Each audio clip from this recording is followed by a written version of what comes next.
Las Vegas Discount.net's the best there is. Save up to 50% on your next Vegas trip. Travel, rental, shows, and tours. Find the deals you're looking for. Las Vegas Discount.net. Las Vegas Discount.net. If you're going to Vegas for deals that are the best, visit Las Vegas Discount.net.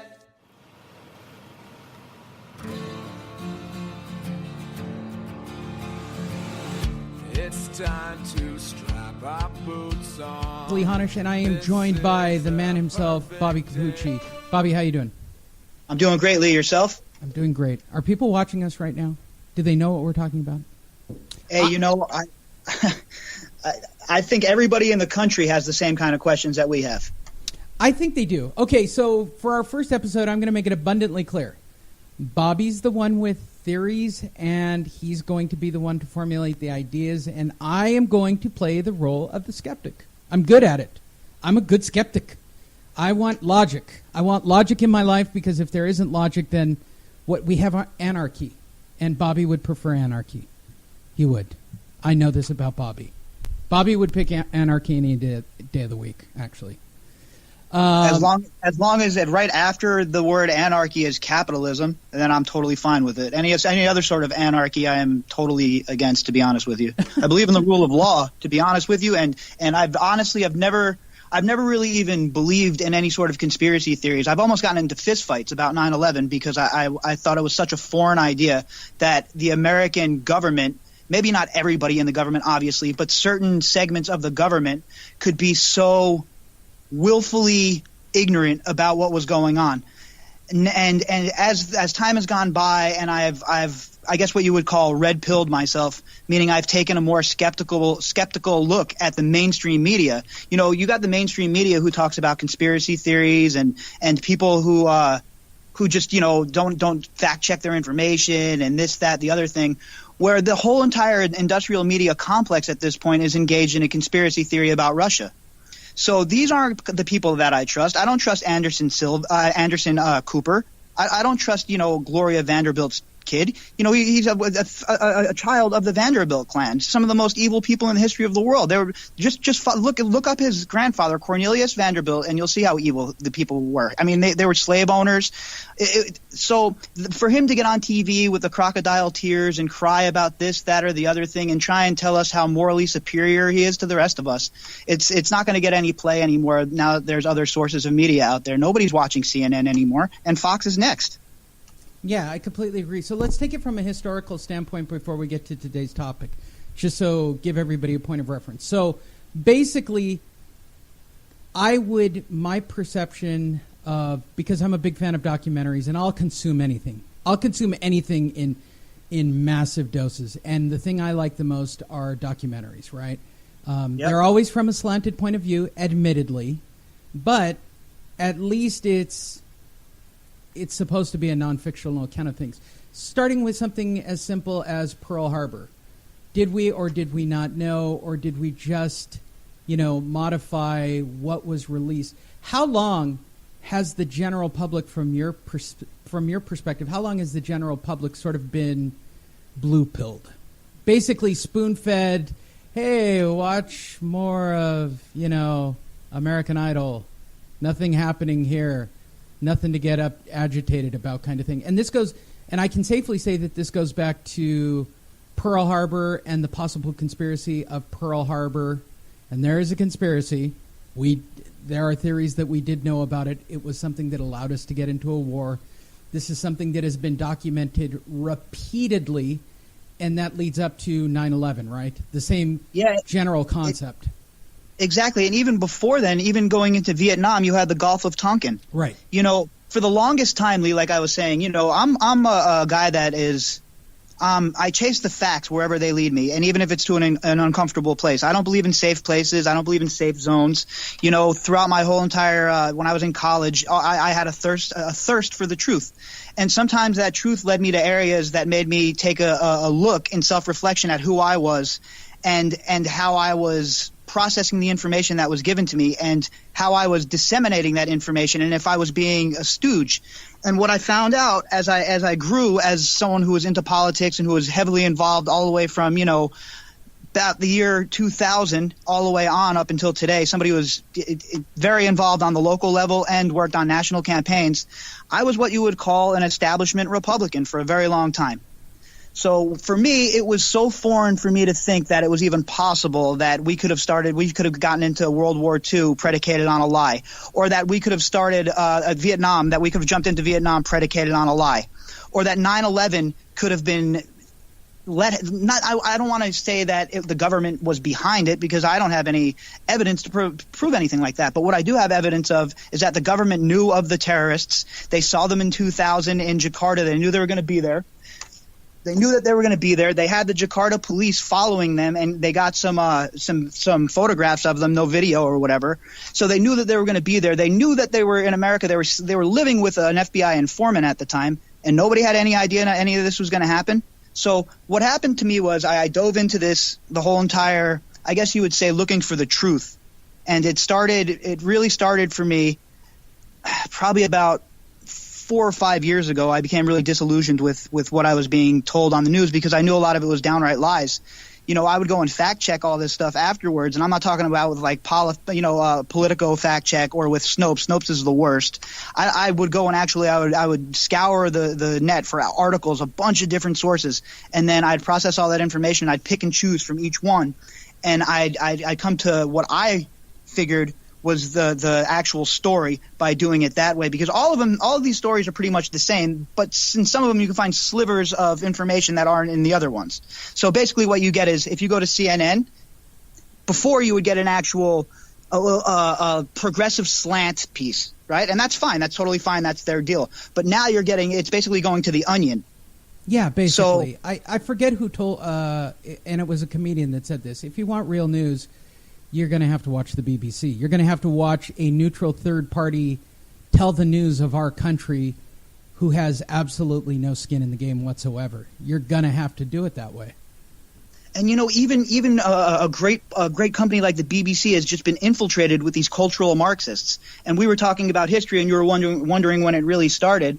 Well, American society has been under siege basically since Vietnam, with the counter protests, and I happen to agree about protesting against the Vietnam War. From all my research, obviously I wasn't alive, but I know that if I was alive, I would not have been okay with the Vietnam War. I wouldn't have been for it. But at the same time, drugs, Bobby. Yeah, well, that's true. We did get, what's his name, the guy on the movie with Russell Crowe. They're bringing in all the drugs from in coffins of dead soldiers and stuff. But for me, like it's one of those things where I'm totally anti-war. I'm totally It's innately wrong what we do, and it's obvious that we occupy or start conflicts to benefit the interests of the public. But we have to look good in the process of doing it, and therefore we have to create the calamity. That's probably the correct word. We have to create some kind of massive calamity for us to be in that part of the country. Right. What it does. World. It acts as a jumping off point. It's a vehicle. Right. It acts as the vehicle for their version of freedom, I guess you would say. And if you want to really get down to it, if you look at all of these countries in the Arab Spring that we went in, basically it was just complete regime change after regime change under Obama with Clinton as Secretary of State. If you go and look at what was going on in these places, I mean, let's be honest here. We have to be honest. If we're going to be honest about everything, we have to be honest about everything. And that includes Obama. I know it's a sacred cow, and I know a lot of people don't want to hear this kind of stuff, but it's the truth. Obama was a shill. Citigroup picked his whole entire cabinet in 2009. You can go read the WikiLeaks. You could go read it for yourself. And that's what I always tell people. But at the end of the day, aren't almost everybody who doesn't have the financial means, and look, for everybody listening, I got no skin in the game on presidents. I don't. I vote, and I keep it to myself. But generally speaking, I think everybody's entitled to their own opinions.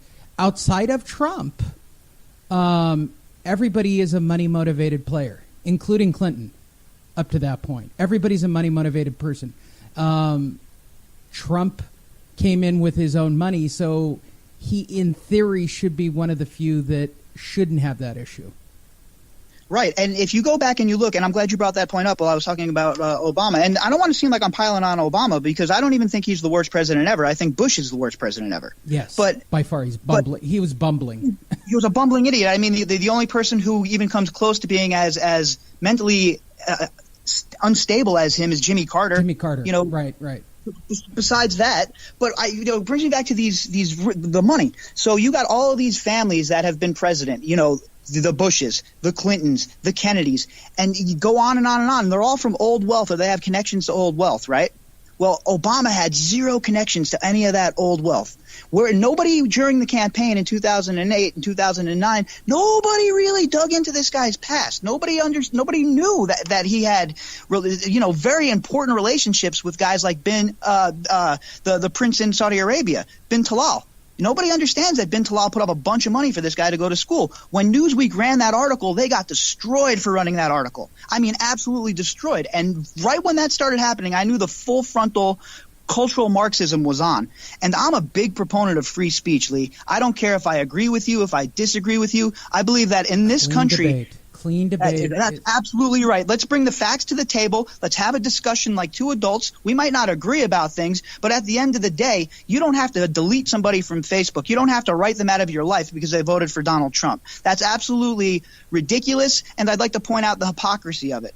Yeah, if you're somebody who's mad about Donald Trump's shithole comment, but yet you have zero problem with Hillary Clinton calling 65 million Americans deplorable, then you, my friend, you are the problem. Yeah, it's narrow-minded. I think the point of the show is, as you can tell from the conversation, Bobby and I have different points of view. If we don't, then this show's not going to work at all, ever. It would just be two people railing about something indefinitely, and it would kind of get old, I think. You need to have it would be debates. MSNBC.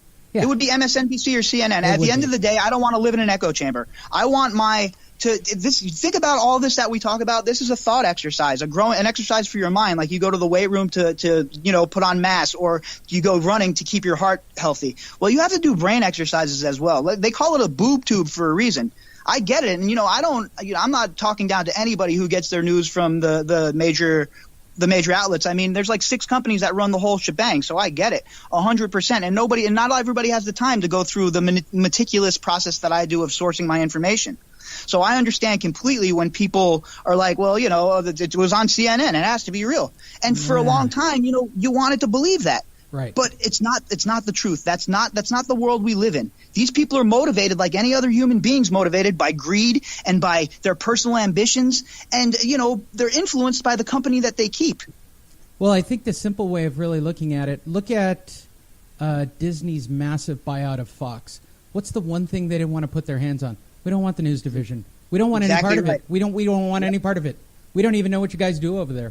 We just want the entertainment. We don't know what you're doing in your news department. And based on the sexual allegations that are going on over there, I don't think anybody wants to be a part of what's going on over there. And not, what's even crazier than that? We all hear about Fox, and it's 100% true. Those are a lot of high-profile guys over there. NBC. Oh, my God, the stories that are out today. A sex den in his room, all kinds of crazy stuff. You know what? They're all making Letterman look like a poser. They really are. Letterman's loft is looking pretty soft at this moment. Right. They're making him look like the old movies in like the 60s. Oh, so great. Okay, so here's the point to all of this in our first show ever. If you're the kind of person who watches a crime drama and go, "Hey, how'd those people get arrested without any physical evidence?" You're the right person for this show. That's what I'm saying. That's the perfect explanation, because guess what? Anything I say on this show, I'm not here to spout shit. I'm not Alex Jones. I'm telling you right now. Look, Alex Jones. I like the fact that he has a kernel for it, but is that just stuff happening in Alex's mind? Look, I don't have any. I've never seen a reptilian. You know what I mean? I don't know anything about the Pleiadians and shit. I have zero idea about any of that. We don't believe the Earth is flat either. By the way, do you want us to get the real easy ones out of the way? Reptilians, hollow moon, Earth, flat Earth. Yes, I do believe.